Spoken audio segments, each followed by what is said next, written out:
What's going on, guys? Today I'm going to make a quick video about this wireless rear view mirror dash cam and rear camera. For those of you that drive a car with less than ideal, vision when backing up, or if you're unhappy about potentially the placement of the reverse lights. For me in the CRV, that's the only thing I dislike about this vehicle.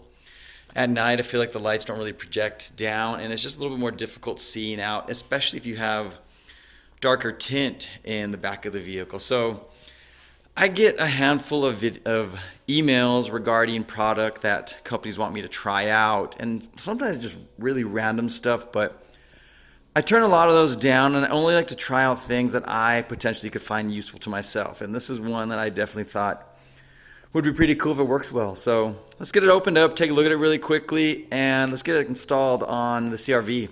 It's wireless, so it shouldn't take much time to get it put on the car at all. Included in the box, of course, you have the rear view mirror itself. You have the camera. That mirror also has a little camera on the front of it. And you have a little bit of wiring to do. Basically, we need to power up the mirror, which is going to plug into like your cigarette lighter or USB output. And then you're going to potentially want to hide your wiring somewhere or just run it straight up to the camera. It's entirely up to you. And then for the rear, there's a little bit of wiring also that you need to tie in, and it shouldn't be too difficult looking at the instructions. Now for the reverse camera, went ahead and got that mounted. I drilled a hole in the license plate light just so I could feed the wiring through.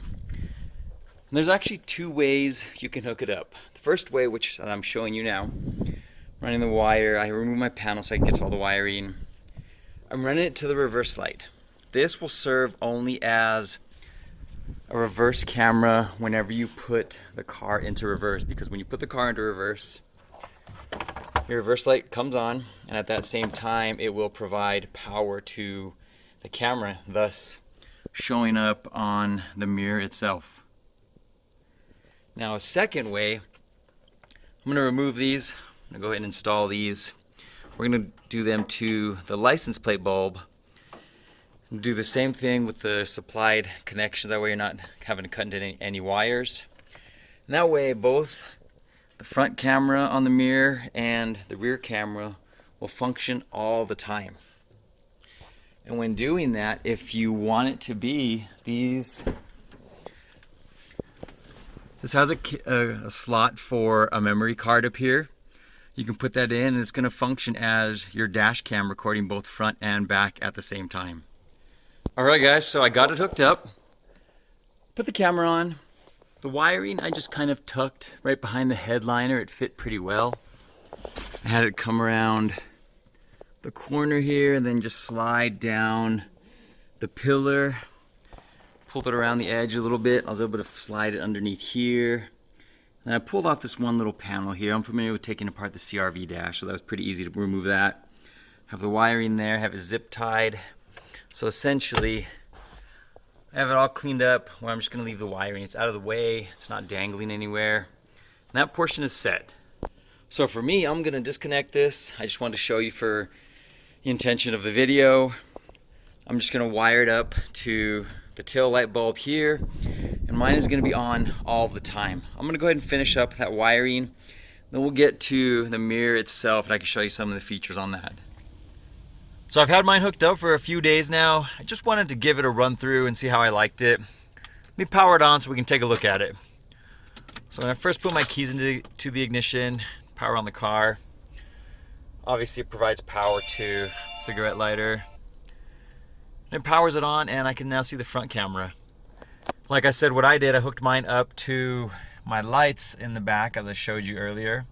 So when I turn that on, turn my lights on, I'm going to get power to the rear camera. And there it'll show a split screen. Now I have it set up, it's one of the features, to stay on for 1 full minute. After 1 minute the screen goes dark and it'll look like that. So it just serves as a mirror again.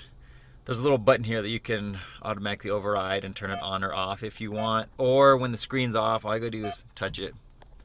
If you want just full range of this one, your rear camera, just click it twice, click the screen, click the front camera, you can go to the front camera.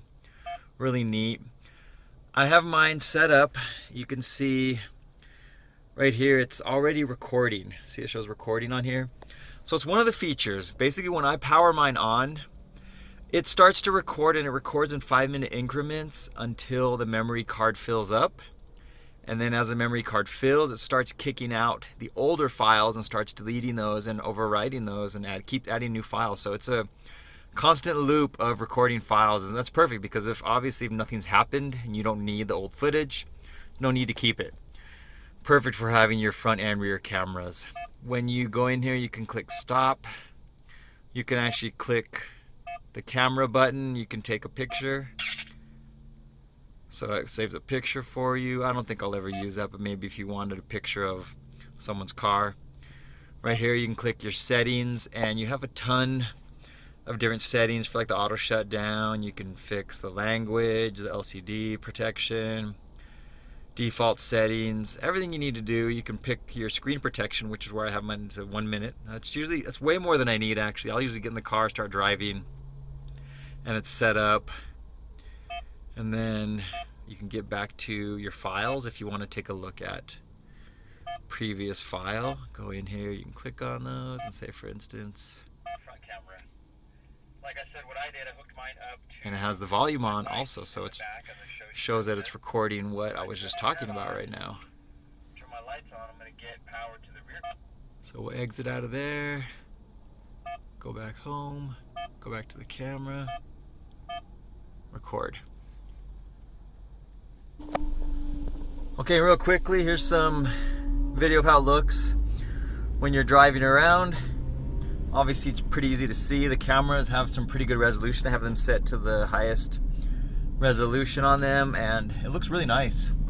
Very easy to use it in the evening. I don't think it's a distraction for me either as I'm driving. Like, it's really not that bright, the residual brightness of it, and you can adjust that if it is bothering you. What I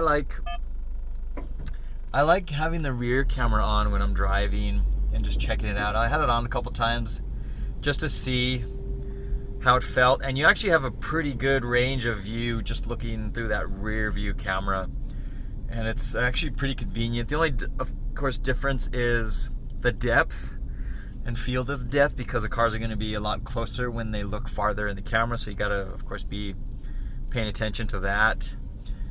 But it does provide some pretty good view out of there. Say if you're just driving, and like with this car with the tinted windows, it gets a little harder to see out the back, and it just doesn't have the best visibility already.